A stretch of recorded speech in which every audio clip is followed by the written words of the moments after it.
Gas range interior cleaning and care.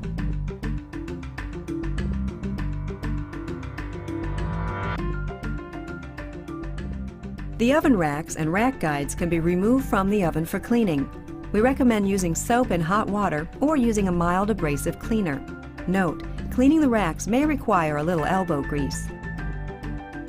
When the equipment has fully cooled, you may need to remove baked-on foods from the oven window.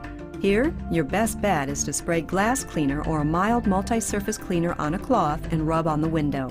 If needed, use a razor blade to gently lift any food remnants. The oven interior is stain resistant but not impervious to damage. Salt and some cooking liquids may pit and stain the surface. For best results, wipe up spills and splatters as they occur immediately after the equipment is cooled. If splatters are allowed to cook on, they may permanently stain.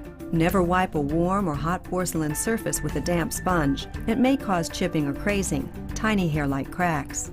Use an oven cleaner to clean the sides and bottom of the oven and wipe out thoroughly with a damp cloth.